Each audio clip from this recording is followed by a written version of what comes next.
जय जय रघुवीर समर्थ. समर्थांनी रचलेले मनाचे श्लोक आपण बघत आहोत. आज आपण एक अतिशय महत्वाचा श्लोक बघणार आहोत. अतिशय गहन अर्थ असलेला श्लोक बघणार आहोत. हा 107 क्रमांकाचा श्लोक. समर्थ या श्लोकामध्ये आपल्याला सांगतात, मना कोप आरोपणाते नसावी, मना बुद्धी है साधु संगी वसावी, मना नष्ट चांडाळ तो संग त्यागी, मना होई रे मोक्ष भागी विभागी. या श्लोकामध्ये समर्थांनी, खरं या श्लोकामध्ये नाही, मी असं म्हणलं पाहिजे की या श्लोकामध्ये देखील, या श्लोकामध्ये पण समर्थांनी संगतीचं महत्व सांगितलेलं आहे.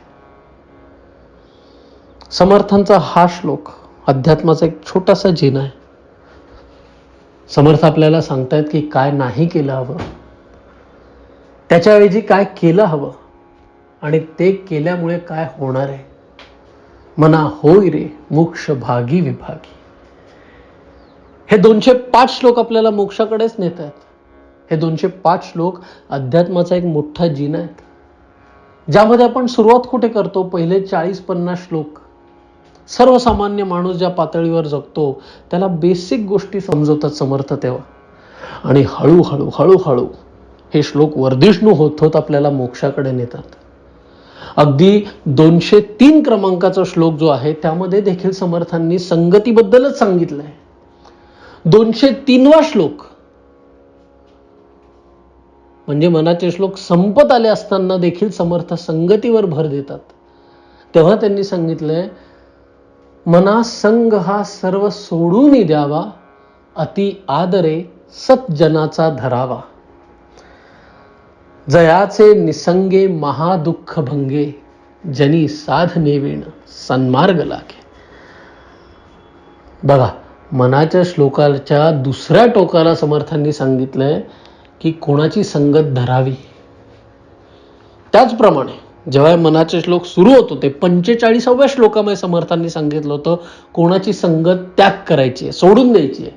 जयाचे निसंगे समाधान भंगे, अहंता अकस्मात येऊन लागे, तय संगतीची जनी कोण गोडी, जिये संगतीने मती राम सोडी.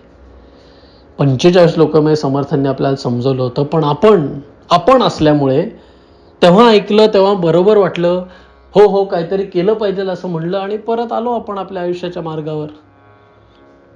समर्थ 107 क्रमांकामध्ये आपल्याला परत सांगतात, मना कोप आरोपणाते नसावी, मना बुद्धी आहे साधू संगी वसावी. कोणाला बोध केलाय? मनाला. परिवर्तन कोणामध्ये करायचंय? मनामध्ये. पण त्यासाठी मार्गदर्शन कोणाचं हवं? बुद्धीचं.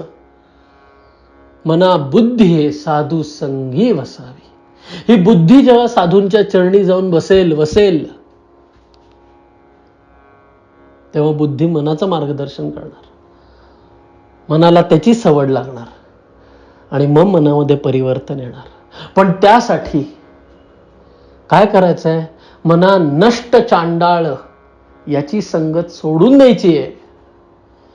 सर्वसामान्य माणूस याच्यासाठी सर्वात महत्वाचं काय असतं?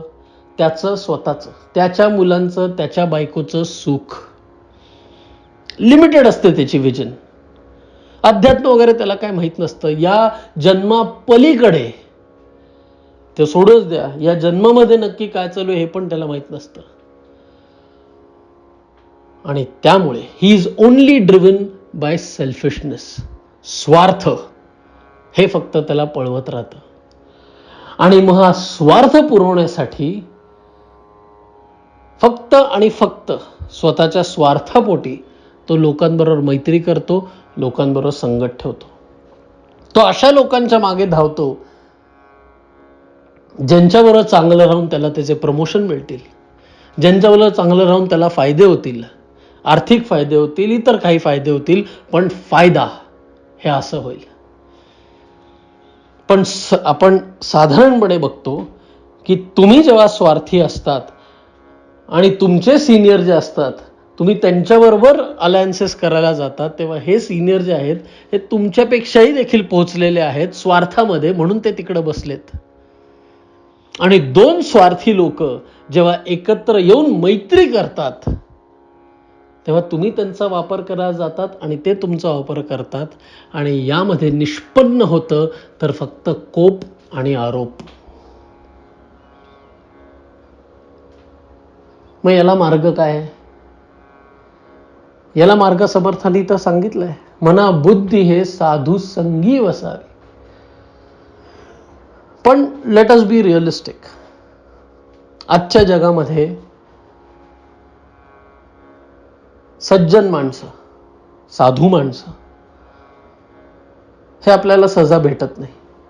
आपल्याला खरं तर कोणी बघून नीट कळतच नाही की अरे साधू खरंच आहे का फक्त ढोंग करतोय. कारण का तेवढी ही लोक आपल्याला आजपर्यंत या जन्मात भेटली नाही. याचं कारण एकच आहे, आपण तेवढी पात्रता स्वतःची ठेवली नाहीये.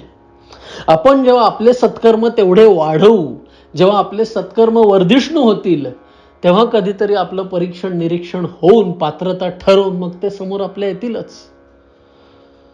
पण तोपर्यंत काय करायचं?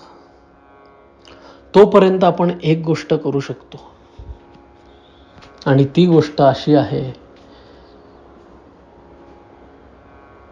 that we have to submit to his will. अर्थात विधी निर्मिता लिहितो सर्व भाळी, परी लिहितो कोण त्याचे कपाळी. हा, त्या ब्रह्मानी सगळ्यांचं नशीब लिहिलेलं आहे, पण त्या ब्रह्माचं नशीब पण कोणीतरी लिहिलंय ना. कोणीतरी त्या ब्रह्माला पण काम दिलं हे सगळं करायला. तो कोण आहे? तो परब्रह्म आहे. तो परब्रह्म हे सगळं ब्रह्मांड चालवतो आहे. त्या परब्रह्माच्या इच्छेशिवाय काहीही होऊ शकत नाही. तुम्हाला किती वाटलं असेल की मी केलं आणि माझ्यामुळे असं झालं, तरी ह्या गोष्टीची समज होण्याचं अतिशय महत्वाचं आहे की त्याची जोपर्यंत इच्छा नाहीये तोपर्यंत होणार नाही. आणि त्याच्या इच्छेला वाहून देणं हा यातनं मार्ग बाहेर निघणार आहे. अतिशय छोटासा एक्झाम्पल देतो. मी आणि माझा मुलगा लुडो खेळतो बरं का. 6 वर्षाचा माझा मुलगा आहे. मागच्या ऑडिओमध्ये पण मी लुडोचा उल्लेख केला होता. ते कारण का माझा पर्सनल एक्सपिरियन्स आहे ते. आता असं होऊ शकतं की मी 2 महिन्यानंतर म्हणेन अरे लुडो काय लहान मुलांचा खेळ, तेव्हा मी खेळणार नाही कदाचित. पण आत्ता मी खेळतोय and that is the truth. तर आम्ही दोघं जेव्हा लुडो खेळतो ना, तेव्हा गंमत अशी होते की त्याचं नशीब फार भारी आहे. त्याला आपले 6 पडत राहतात. तो दरवेळेस तो डायस फेकतो आणि 6 पडतात आणि तो पुढे जातो. पण असं नेहमी म्हणजे 99% टाइम्स असं बघायला मिळतं की तो हारतो. आणि जरी पण त्या 1% जरी मी हारलो, तरी पण मला खरंच वाईट नाही वाटत. मग खरं सांगायला गेलं तर मी तसा खुंची माणूस आहे. पण आपण असं समजू की अध्यात्माचं श्रेय आहे की आता कुठे ना कुठेतरी थोडं ना थोडं मन निर्मळ आणि कोमल झालं असावं. पण हे 99% वेळी मी का जिंकतो? जेव्हा तो एवढं ट्राय करत असतो जिंकायचं, त्याला कसं तरी करून बाबांना हरवायचंय, त्याला कसं तरी करून लुडोमय बाबांचे सगळे ते मारायचेत, पण तरी पण तो का हारतो? मला पर्सनली असं वाटतं की तो या कारणाने हारतो किंवा या कारणाने माझं जिंकणं होऊन जातं की दरवेळेस जेव्हा मी खेळतो, दरवेळेस जेव्हा मी डायस फेकतो, तेव्हा माझ्या मनात खरंच सांगतो तर एकच गोष्ट असते, जी त्याची इच्छा आहे तसंच होऊ दे. यात मी जिंकणार किंवा मी हारणार असं नसतंच. आणि इट इज मॅजिकल. हे ज्यांनी केलंय त्यांना माहिती आहे. बाकी सगळ्यांना वाटेल अरे काय प्रॅक्टिकॅलिटी काय याच्यामध्ये, काय तुम्ही प्रॅक्टिकल स्पिरिच्युअलिटी म्हणतात. पण हे अद्भुत आहे आणि हा माझा वैयक्तिक अनुभव आहे. आणि हे जेव्हा तुम्ही कराल, when you submit to his will, त्याची जी इच्छा आहे त्याप्रमाणे, तेव्हा आपलं एक मोठं ओझं निघून जातं. आयुष्यात जे येतं ते ठीक आहे आणि जास्त करून चांगलंच येतं. कारण का आपल्याला स्वार्थापोटी काही नकोय. हा, संसार चालवायचा आहे, पैसे कमवायचे आहे, हे सगळं बरोबर आहे. पण भूक अनलिमिटेड नसावी आणि त्या भुकेपोटी चुकीच्या लोकांच्या नादी नाही लागावं. अहंता गुणे नीती सांडी विवेकी, अनिती बळे श्लाघ्यता सर्व लोकी, असं नको व्हायला. कारण का, परिअंतरी सर्व ही साक्षी येते, प्रमाणांतरे बुद्धी सांडून नेते. हे सगळं नकोच. जर प्रमोशन मिळणार असेल तर त्याचा प्लॅन असेल ना. जर फायदा होणार असेल, अरे त्यांनी ठरवलंय माझ्यासाठी, तो करेल. आणि ही जेव्हा पॉलिसी, हे जेव्हा धोरण मी ठेवतो, तर नको त्या लोकांच्या नादी लागत नाही, नको त्या इच्छा बाळगत नाही, नको तो स्वार्थाला भीक देत राहत नाही. आणि त्यामुळे कुठलं कोप आणि कुठले आरोप. समाधान. हरिओम तत्सत.